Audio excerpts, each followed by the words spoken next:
But it is interesting using toilets. I'll go to the back one, not the middle one. Is that the handicap one, though? Yes. Okay, so you got more space in there. Yeah, but everybody likes to have extra space. I do think they're the pooing. space matters too, but I also think, it's kind of back here in the corner. It is. Is that like a natural human instinct? Maybe we want to it is. hide and poo? Yeah, and then what is it? It's like, if I'm back here in the corner, they won't know who's making the stink. I don't know. Evolutionary, like, you had to keep your eyes up. You were vulnerable while you were pooping, This so is you true. always trying to stay out of sight so you weren't vulnerable. Maybe that instinct is still in us, and that's why we go back stall.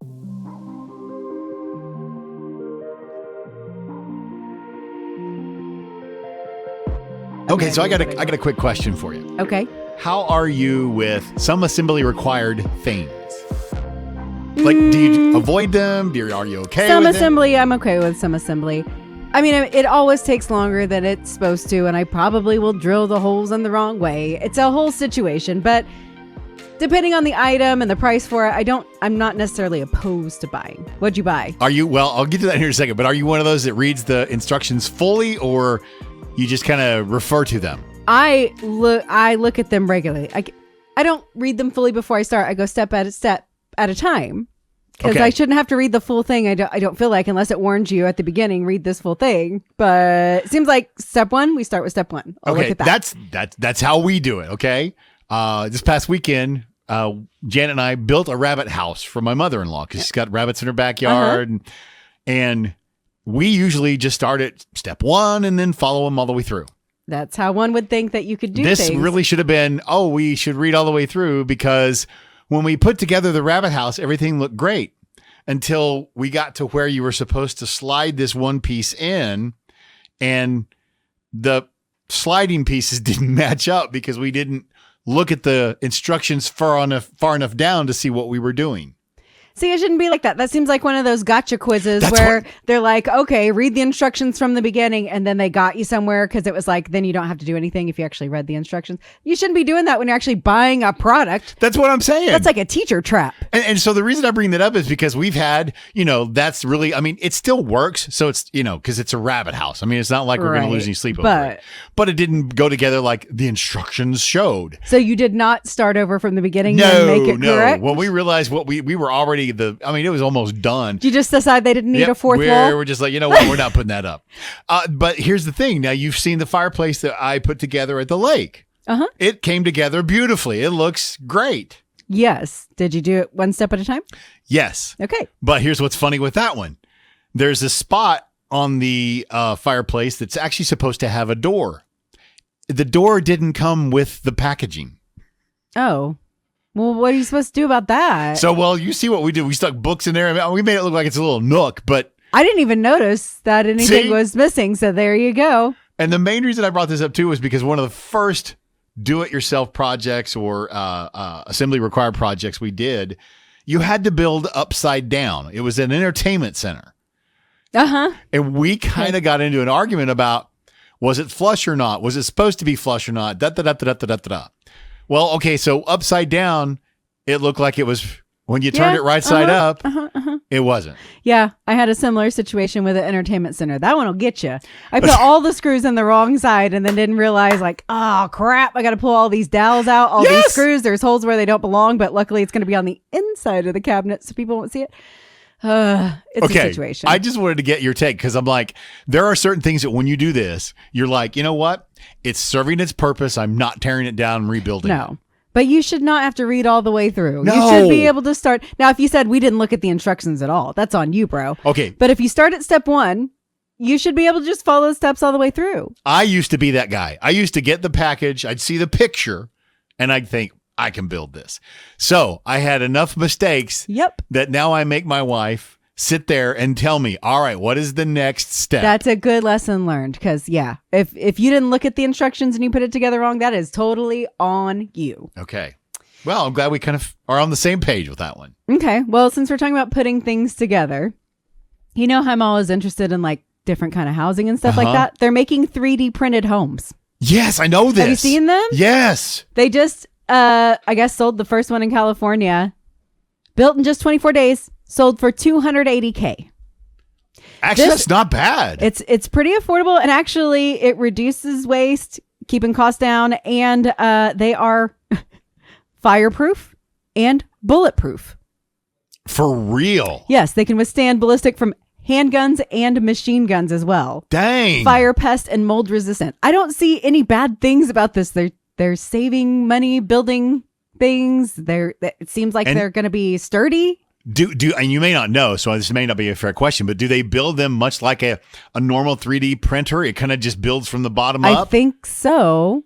But if you can put the structure in there when you build the walls, they would be pretty sturdy. So this might be like a new thing that people get into. Everybody's always looking for alternative housing and things are so expensive. Anything that's going to cut back cost and you can do quickly and it's going to keep you safe. I mean, if it can take some freaking fire, it can take some hailstorms. That's what I'm saying. In Oklahoma. I don't know how that goes with tornadoes. Did it say how big of a house that was? Like 3 bedroom, 2 bath, something like that? They didn't mention the size on this one. But still, $200K in California? $280K. Yeah, that's not bad at all. Not at all. And built in 24 days. And with all those wildfires and stuff, I mean, it's fireproof. Yes. So I'm just curious. Maybe this is going to become built a new housing trend. 24 days. I thought it was pretty fascinating. This is a thing I'd probably be into. That is crazy. Yeah. Well, let's move from the house to a bathroom question. Okay. I'm just curious, and I have a poll that we'll get to. When you go to the bathroom, a public restroom, what bathroom stall do you use? Okay, I use the first one because I've seen this study already. You have? Yes, that it's the one with the least amount of germs because obviously everybody wants to go to the end. That's like sitting in the back of the class. That's where everybody wants to be. Right. But furthest because away of that, from the door, it's going to be the grodiest. So you take the first stall. Yeah. 43% say they go to the fifth one if there was 5. That's what there was. And 19% go to the first. They said, obviously, the further away from the door, the dirtier because it's got hidden bacteria and all that kind of stuff. But the grossest one is the one that's furthest away. Yeah. Yeah.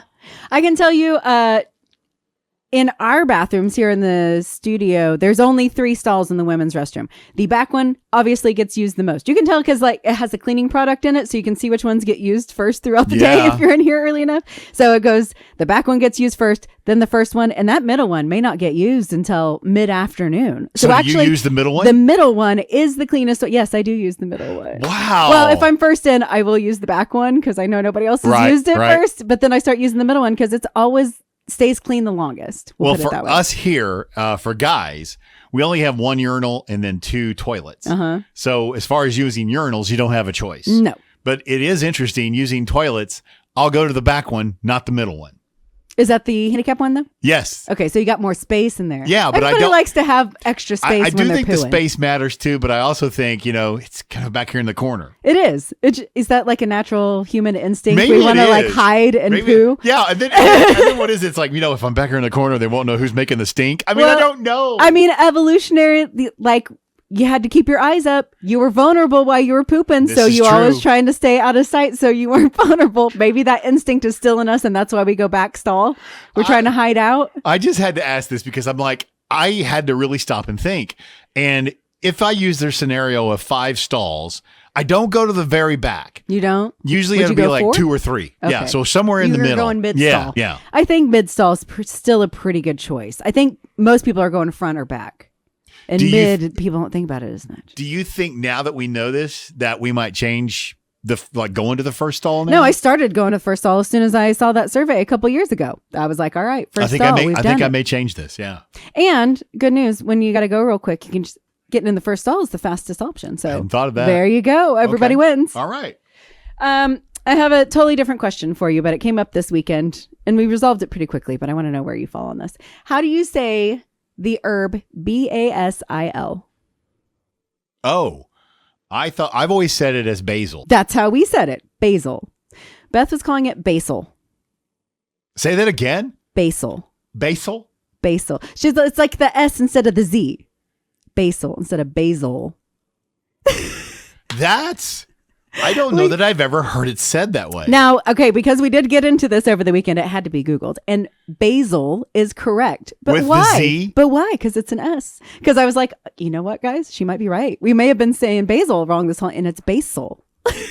Okay, but what did you, it is basil? No, it's basil. But when you look at it spelled, it seems like it should be basil. Oh my gosh. Did I blow your mind a little bit? Yeah. It threw us off.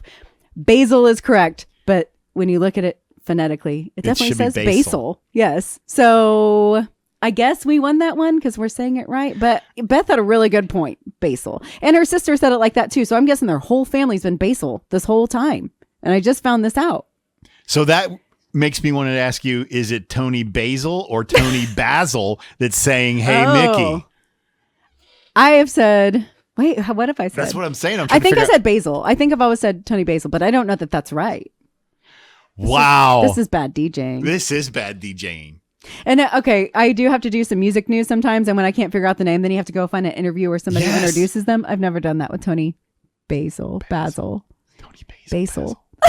We're going to have to find out about that. We are DJs and we don't know. Oh, terrible. My gosh. Terrible. All right. The last thing I have for you, and I think you're going to like the way I'm asking this.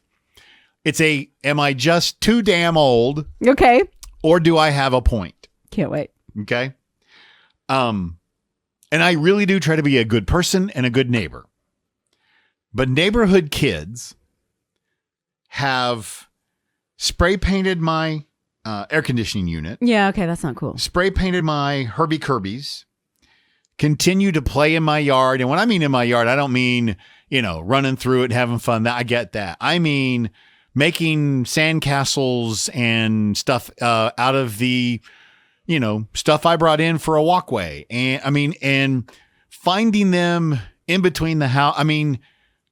Is this just I'm too damn old and I need to get off? You need to get off my lawn, or is this I got a point? This is what a lawyer would call vandalism. You can't go and spray paint people's homes and properties. That's not a thing. And I know the trash cans aren't necessarily yours, but they are yours. You do pay for trash cans. Yep. Nope. Can't go around spraying people's stuff.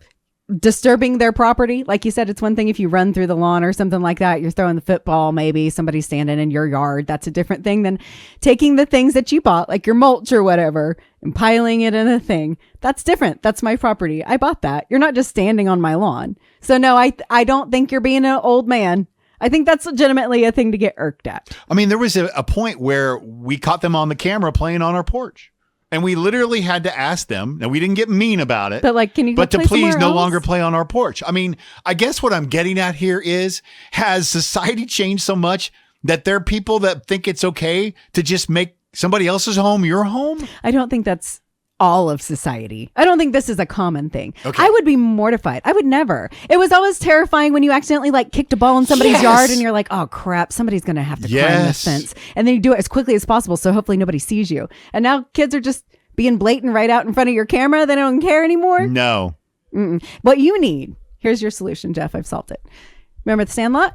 You need a giant dog in the backyard. Oh, yeah. That kept those kids out really well. It did amazing work. And if they were going to try it, at least they had to go through a lot of effort with that whole erector set situation, trying to get the ball back, that kind of situation. That's what you need, a giant dog. That'll keep them off the lawn. Well, and I forgot this too. They also used packing tape and wrapped the gas meters that are out in the front of the yard. What? I was like, what is going on here? So I guess I haven't said anything because it is neighbors and you have to live there.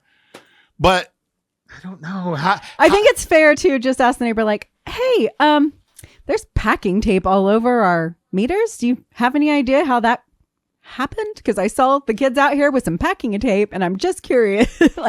Yeah. I think it's fair to ask that, what are you doing?